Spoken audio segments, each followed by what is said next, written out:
दोस्तों नमस्कार, एक बार फिर से मेरे चैनल गार्डनिंग विद पूनम में आपका बहुत बहुत स्वागत है। दोस्तों, गुड़हल के पौधे को स्वस्थ और मजबूत बनाए रखने के साथ साथ उसकी ग्रोथ और अधिक फ्लावरिंग के लिए उसकी पर्याप्त देखभाल की आवश्यकता होती है। आज हम इसी विषय पर चर्चा करने वाले हैं। दोस्तों, गुड़हल का पौधा परमानेंट फूलों वाला पौधा है, किंतु गर्मियों में अधिक फ्लावरिंग करता है क्योंकि यह आर्द्र जलवायु वाला पौधा है।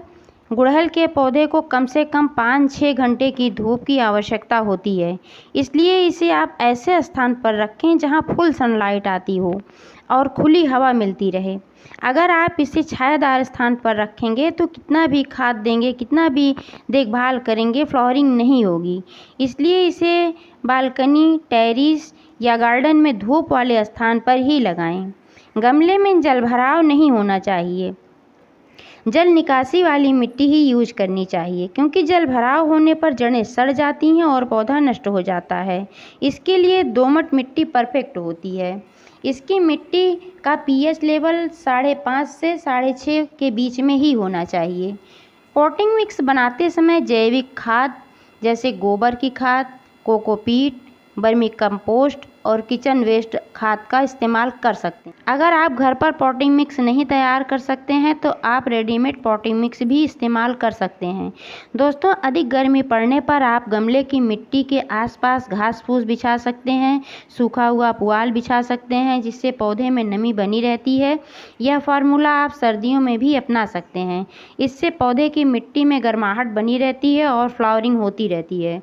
पौधे को हरा भरा बनाए रखने के लिए potassium, phosphorus, nitrogen, phosphate, calcium आदि की आवश्यकता होती है।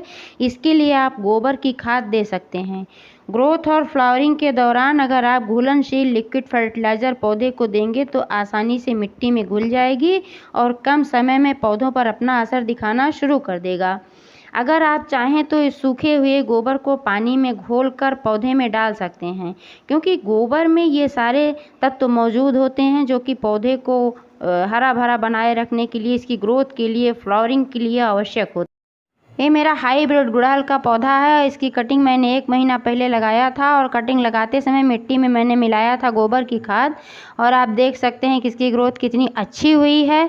पत्तियां भी ढंग से भी नहीं निकल पाई हैं लेकिन फ्लावरिंग शुरू हो गई है और फूल का साइज कितना बड़ा है। गुड़हल में पानी नियमित रूप से देना चाहिए क्योंकि नमी ज़रूरी है, लेकिन ओवर वाटरिंग नहीं करना चाहिए।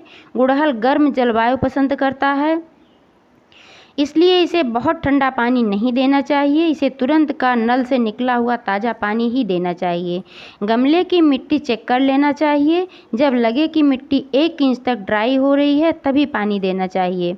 गुड़हल के पौधे को स्वस्थ बनाए रखने के लिए समय समय पर प्रूनिंग करते रहना चाहिए। प्रूनिंग से पौधे में बहुत सारी ब्रांचेज भी निकलती हैं और जितनी सारी ब्रांचेज होंगी फ्लावरिंग भी उतनी अधिक होगी। फ्लावरिंग के बाद प्रूनिंग का सबसे अच्छा समय होता है। अभी मेरे गुड़हल के पौधे में ढेर सारी कलियां बनी हुई हैं। आप देख सकते हैं कि सभी ब्रांच में कलियां ही कलियां लगी हुई हैं, छोटी बड़ी कलियां। इसलिए मैं अभी इसकी प्रूनिंग नहीं कर रही हूं। जब फ्लावरिंग ख़त्म हो जाएगी तब एक बार मैं इसकी प्रूनिंग करूंगी। गुड़हल के पौधों में कीड़ों का अटैक सबसे अधिक होता है, जैसे एफिड्स है, व्हाइट फ्लाइज है, स्पाइडर माइट्स है और मिलीबग। सबसे ज़्यादा अटैक मिलीबग का होता है। इसकी वजह से पौधे खराब हो जाते हैं।